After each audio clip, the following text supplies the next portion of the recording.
Kami kelompok 4 dari Latsar Angkatan 20 yang beranggota Laili Muharani, yang Agita Rindri, Nur Hasanah, Elisa Mayangsari, dan Novita Sari akan melakukan analisis dan evaluasi e-learning sebagai salah satu wujud pelayanan publik berbasis digital di Polman Negeri Bangka Belitung.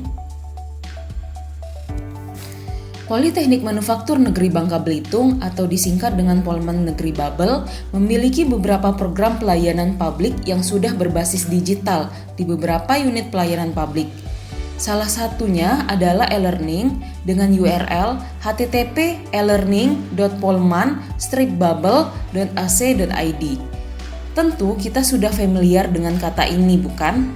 E-learning adalah singkatan dari electronic learning atau pembelajaran elektronik. Balen dan Jins mendefinisikan e-learning sebagai proses pembelajaran yang menggunakan teknologi internet untuk memfasilitasi, menyampaikan, dan memungkinkan berjalannya proses pembelajaran jarak jauh. Di Polman Negeri Babel sendiri, platform e-learning di-launching awal tahun 2020. Sebagai salah satu peningkatan layanan publik berbasis digital yang dapat menjembatani interaksi dosen dan mahasiswa dalam meningkatkan kualitas pembelajaran, tahun tersebut juga bertepatan dengan mulai timbul dan mewabahnya COVID-19 yang kemudian dinyatakan sebagai pandemi.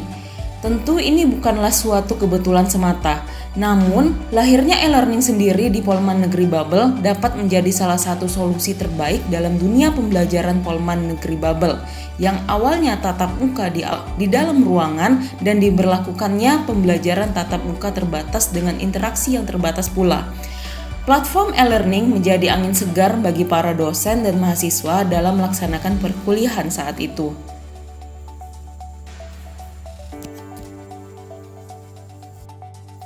Dalam menggunakan e-learning, dosen dan mahasiswa dapat menghubungi admin prodi di dalam melakukan registrasi. Kemudian, admin prodi memberikan username dan password sebagai akses awal dalam menggunakan e-learning. Untuk mahasiswa baru, maka tim IT Polman Babel sudah memberikan kepada masing-masing mahasiswa terkait dengan username dan password, di mana username dan password tersebut juga dapat digunakan untuk mengakses WiFi yang ada di lingkungan Polman Negeri Babel. Selain bertugas sebagai admin registrasi penggunaan e-learning, admin prodi juga bertugas membuat kelas virtual dan memasukkan dosen yang menjadi pengampu mata kuliah di kelas tersebut dengan menggunakan menu Enroll User.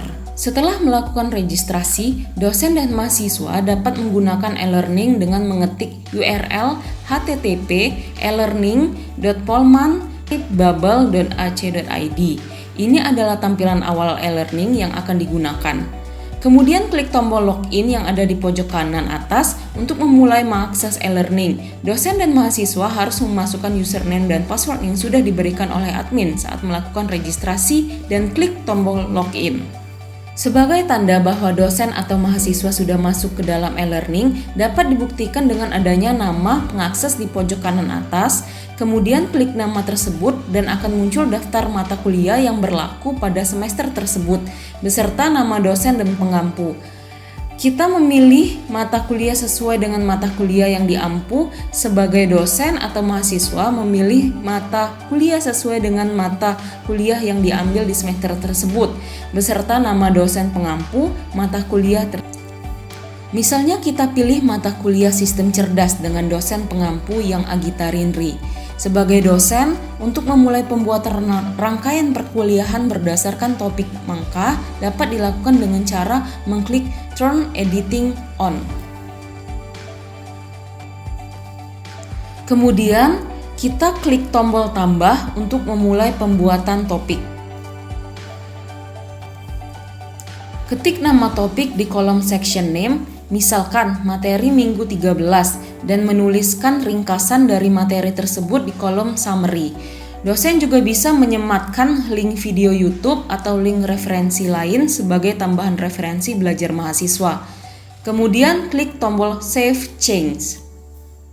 Hasil dari pembuatan topik baru dapat terlihat di laman ada hyperlink dengan nama materi minggu 13 yang dapat mahasiswa buka untuk mengakses materi di topik tersebut. Dosen juga bisa menambahkan aktivitas lain. Selain materi dengan cara mengklik Add an activity or research, maka akan tampil beberapa menu yang ada di activities: assessment, chat, choice, database, external tool, forum, glossary, lesson, quiz, Scrum, package, survey, wiki, dan workshop.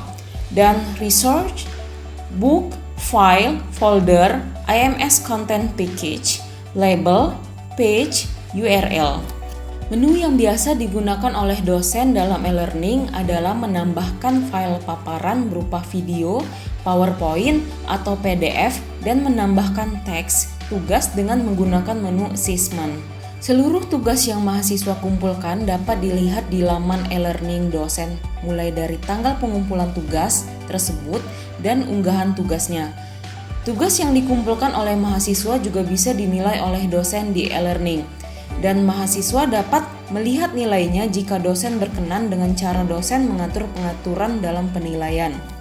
Langkah terakhir, dosen bisa menambahkan mahasiswa untuk masuk ke dalam kelas virtual dengan menggunakan menu Enroll User.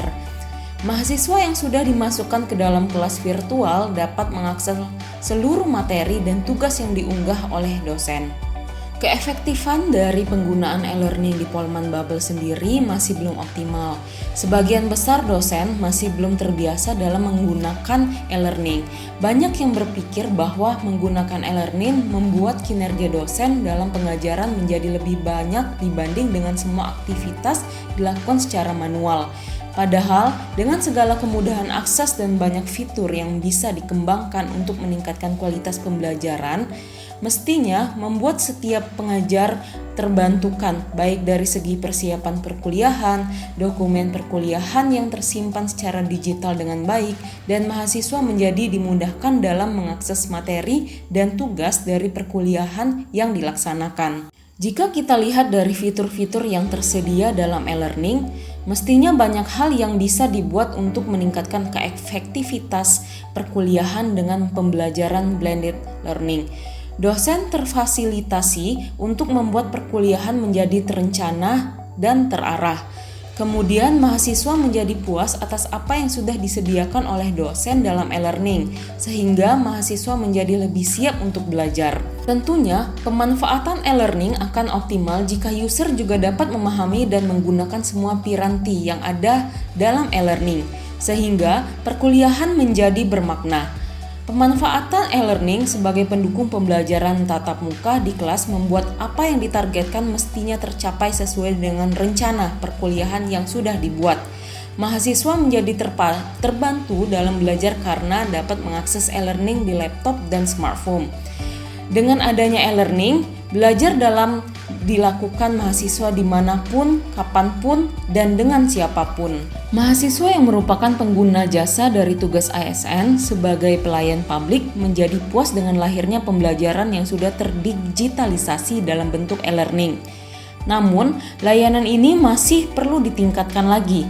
Hal ini dikarenakan jumlah pengguna e-learning di Polman Bubble masih di bawah 50% dari keseluruhan dosen. Beberapa hal yang perlu dilakukan untuk peningkatan layanan tersebut adalah: pertama, adanya instruksi dari pimpinan yang bertugas untuk mengatur perkuliahan atas penggunaan e-learning menjadi wajib digunakan untuk setiap dosen. Yang kedua, di akhir perkuliahan disediakan feedback yang diisi oleh mahasiswa yang berkaitan dengan penggunaan e-learning sebagai pendukung perkuliahan tatap muka. Yang ketiga, adanya rapat evaluasi terkait penggunaan e-learning dimulai dari penyajian data presentase dosen dan mahasiswa yang menggunakan e-learning dan evaluasi berdasarkan feedback mahasiswa selaku pengguna dari layanan publik yang disediakan. Sekian hasil analisis dan evaluasi dari penerapan pelayanan publik berbasis digital berupa e-learning. Semoga informasi ini bermanfaat.